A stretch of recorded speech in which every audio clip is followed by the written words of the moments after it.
ويا قوم استغفروا ربكم ثم توبوا إليه يرسل السماء عليكم مدرارا ويمددكم بأموال وبنين ويجعل لكم جنات ويجعل لكم أنهار. الله جل وعلا يتكبر غضبا لكم. سلا نبي الله هود عليه الصلاة والسلام وغنوچن سوچن ከመከረባቸው ምክሮች መካከል ይጠቅስልናል። ይህ ነብይ ለሰዎቹ ምን ይላቸዋል? ወገኖቼ ሆይ ሰዎቼ ሆይ አላህን Subhanahu Wa Ta'ala ምህረትን ጠይቁት። አላህን Subhanahu Wa Ta'ala ምህረት ስትጠይቁት يرسل السماء عليكم مدرارا ይህ ምህረትን መጠየቅ رب اغفر لي ማለት ጌታዬ ሆይ ማረኝ ማለት ጥቅሙ ዱንያዊም ነው አኺራዊም ነው። ብዙም ጊዜ የሰው ልጅ ዱንያዊ ጥቅምን ለመፈለግ ይወጣል ይወርዳል ይለፋል የተለያዩ አይነት መንገዶችን ዘዴዎችን ይጠቀማል። ግን በሩን ካላወቀው ምንም ይሁን ምንም ሊያመጣ አይችልም። ስለዚህ በሩን አመላከታቸው። يرسل السماء عليكم مدرارا አላህን استغفار ስታደርግ ከወንጀል ስትርቅ ስትፈታ ልብህ ንጹህ ሲሆን የዛኔ አላህን ረህመት ታገኛላችሁ። ሰማይ ዝናብን ታከታተላለች። ጠቃሚ የሆነ ሰይብ ናፊዕ ጥቅምን የሚያመጣ ምክንያቱም የሰው ልጆች ይሄ አካላዊ የሆነው ህይወታቸው የተመሰረተው ከሰማይ በሚመጣ ርዝቅ ነው። ስለዚህ አላህ ጀለ ወዐላ ከሰማይ የሚወርደውን ዝናብ ራሱ ርዝቅ አለው አላህ ጀለ ወዐላ። ومن آياته أن يرسل الرياح مبشرات وأخبر سبحانه الله سبحانه وتعالى نقر يه رزق تصريف الرياح وما أنزل الله من السماء من رزق على كسماء رزق من مالتنا وكسماء رزق الله سبحانه وتعالى زنابنا يورده بزا زناب أما كان ينات مريت تقبله اللج مريت خيراتوان تامت اللج على الزاقل لمريت هوتي اللاتم مريت هوتي اللاتم مالت بلا إله ولا يالو نواريوش هوتي اللاتشوم مالت ስለዚህ የዚህ ሁላ ምንጭ ምንድነው ከተባለ አላህን Subhanahu Wa Ta'ala ምህረት ስትጠይቁት ሰማይን ዝናቧን እንድታከታተል ለናንተ ጠቃሚ የሆነውን ሰይብ ናፊዕ ጠቃሚ የሆነውን ዝናብ እንድታመጣ እንድታከታተል ያደርጋል አላቸው። በዛ ላይ ደግሞ ወይምድድኩም ወየዚድኩም ቁወተን ኢላ ቁወቲኩም አለ። እስትግፋርን ማብዛታችሁ ካላችሁ አካላዊ ከሆነው ጥንካሬ አካላዊ ከሆነው ተክለ ሰውነት በተጨማሪ ልባዊ የሆነ ጥንካሬ ይጨምራላችሁ። ተኩን قوي القلب حاد البصر بصيرة ውስጣዊ የሆነው እይታ በጣም የሰላ ይሆናል።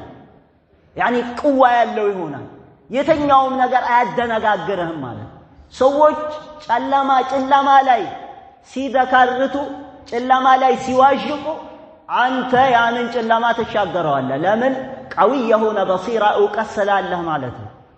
ስለዚህ ምን አለ ወይምድድኩ ወየዚድኩም ቁወተን ኢላ ቁወቲኩም ማለት ካላችሁ ኃይል ካላችሁ ብርታት ካላችሁ يعني የሰውነት ግንባታ በተሻለ ደግሞ በበለጠ ሌላ ውስጣዊ የሆነ ልባዊ የሆነ አማ ውስጥ ዝም ብሎ እንደፈለገ ቢከብድና ትልቅ ቢሆን ቢገዝ ውስጥህ ጥንካሬ ከሌለው ውስጥህ ከአላህ ጋር ያልተዋወቀ ከሆነ ዋጋ የለውም። ሙጀረድ يعني ያ ማንኛውም ሌሎች ሐያዋናቶችም በዚሁ ልክ ናቸው እንስሳዎች ማለት አላህ ጀለ ወዐላ የሰውን ልጅ ደግሞ ሚዛ ያረገው ለየት ያረገው ልብ ሰጥቶታል። قال الله سبحانه وتعالى والله أخرجكم من بطون أمهاتكم لا تعلمون شيئا የሰው ልጆችን አላህ Subhanahu Wa Ta'ala ከእናቶቻቸው ሆድ ሲያወጣቸው ምንም አያውቁም። ነገር ግን የሚያውቁበትን የማወቂያ መሳሪያዎችን አላህ አደረገባቸው። ይሄንን ነገር ተርኪብ ይሄንን ነገር ገጥሞ ነው በእነሱ ላይ አላህ ጀለ ወዐላ ያስገኛቸው። وجعل لكم السمع والأبصار والأفئدة لعلكم تشكرون መስሚያ ማያ እንዲሁም ደግሞ ማስተዋያ አእምሮን አንጎለን አደረገላችሁ አላህ ልብን አደረገላችሁ። ለምን በእነዚህ ኒዓሞች አላህን ጀለ ወዐላ ታመሰግኑ ዘንድ نعم عباد الله ስለዚህ ከነዚህ ከእስትግፋር ጥቅም መካከል አንዱን ብናይ በመጀመሪያ ደረጃ በዚህ ነብይ ኑስህ ምክር ለሰዎቹ በለገሰው ምክር ውስጥ ምንን እናያለን?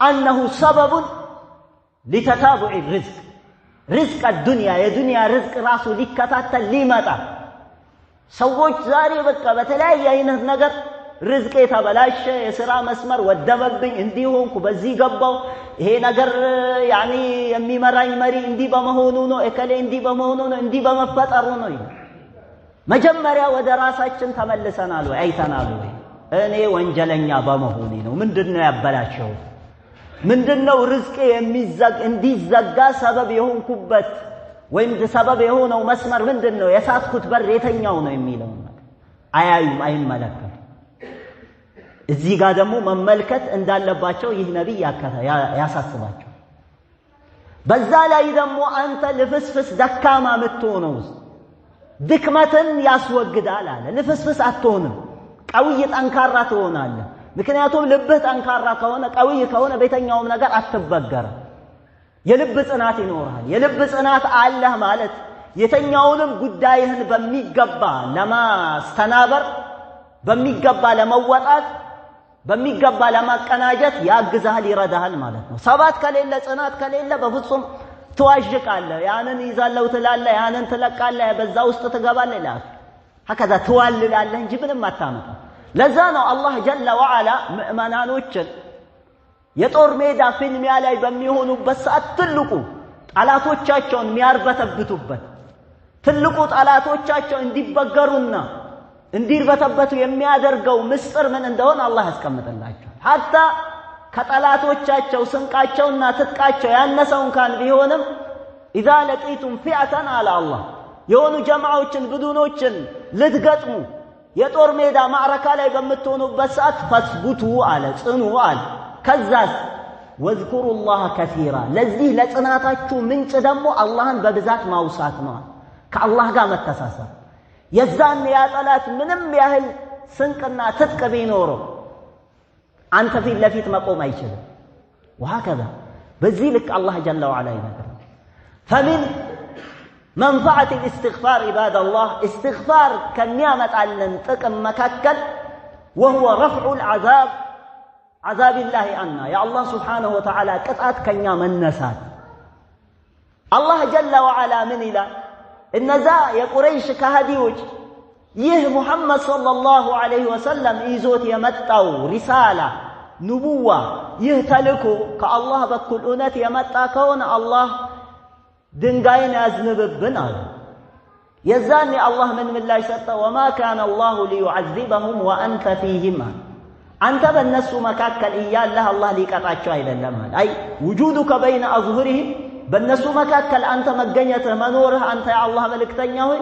ሰበቡን لرفع عذاب الله عنهم የአላህ ቅጣት ከነሱ ሊነሳላቸው ሰበብ ይሄ አንዱ ሁለተኛው ሰበብ وما كان الله ليعذبهم وهم يستغفرون على استغفار كما ذلك ወደ አላህ ምህረትን رب اغفر لي كما لك عذاب الله አትቀጣ لأنك تطلب المغفرة ምክንያቱም አንተ ደካማነትህ فقير إلى الله ወደ አላህ ደካማ ምንም አይነት ዘዴና ምንም አይነት ቁዋ የሌለህ መሆንህን ከራስህ ቁዋ ከራስህ ዘዴ ራስን አጥርተህ ወደ አላህ እጅግር ሰጥተሃል ማለት ለዛ ነው ነቢ አለይሂ ሰላቱ ወሰላም አይሻ ረዲየላሁ ተዓላ ዐንሃ ተጠይቃቸዋለች ኢብኑ ጁድዓን የሚባል በጃሂልያ ዘመን የነበረ በጣም ድንቅ የሆኑ ስራዎች መልካም ስራዎች ነበሩት ያኒ እንግዳዎችን የመቀበል ወከዛ የተለያዩ በጃሂልያ ዘመን ሰዎች ማይሰሯቸው የሆኑ እስላም የደገፋቸው የሆኑ ተግባሮችን ይተገብር ነበር ይህ ሰው ማለት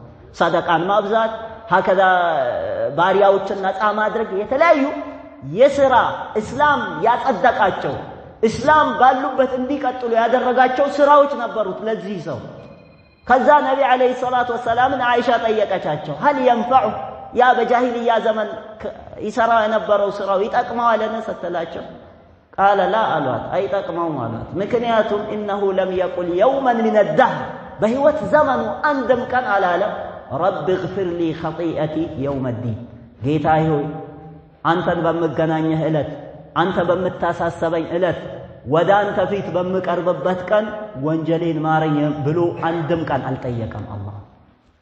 ሙጀረድ ይሄ በቃ ከሰዎች መካከል ለየት ለማለት ራሱን ማንነቱን ለማሳየት በቃ መልካም ሰው ነው ጥሩ ሰው ነው ሰዎች ዘንድ ተቀባይነት ለማግኘት ብሎ የሰራው ተግባር እንጂ የአላህን ፊት ፈልጎበት አላህ ሊምረው ፈልጎ አይደለም። ያ በመሆኑ የተነሳ የአላህ ቅጣት አልተነሳለትም ማለት ነው። ይሄ ወሀከዛ ስለዚህ የአላህ ነቢ ረሱል ዓለይሂ ሰላቱ ወሰላም ምን ይላሉ? ያ አዩሃ ናስ ቱቡ ኢለላሂ ወስተግፊሩህ፣ እናንተ ሰዎች ሆይ ወደ አላህ ተውበት አድርጉ፣ አላህን ምህረት ጠይቁ። ፈኢኒ ለአስተግፊሩላህ ፊል የውሚ አክተረ ሚን 100 መራ፣ እኔ በቀን ከመቶ ጊዜ በላይ አላህን ምህረትን እጠይቀዋለሁ፣ ወደ እሱ እመለሳለሁ አሉ የአላህ ነቢ ረሱል ዓለይሂ ሰላቱ ወሰላም። ስለዚህ ዓለይና ቢልእስትግፋሪ ወተውባ፣ የተኛውን ጭንቀት የተኛውን መከራ ለመላቀቅ ካለ አላህ ወዴትም መሸሻ የለ። ቃለ አላህ ፈፊሩ ኢለላህ ኢኒ ለኩም ሚንሁ ነዚሩን ሙቢን፣ ወደ አላህ ሽሹ መሸሻ የለህም። የት አይነ ተኩን አሰማእ ሙልኩላህ ወልአርዱ ሙልኩላህ ወአንተ ሊላሂ ጀለ ወዐላ፣ ሰማዩ የአላህ ስልጣን ነው፣ ምድሩም የአላህ ነው፣ አንተ የአላህ ነው። ስለዚህ መሸሻ ላ መልጀአ ሚንከ ኢላ ኢለይክ እንደተባለ ወደ አንተ እንጂ ከአንተ መሸሻ ማምለጫ የለም። ነስአሉላህ ሱብሓነሁ ወተዓላ أن يوفقنا لما فيه صلاح ديننا ودنيانا إنه ولي ذلك والقادر عليه.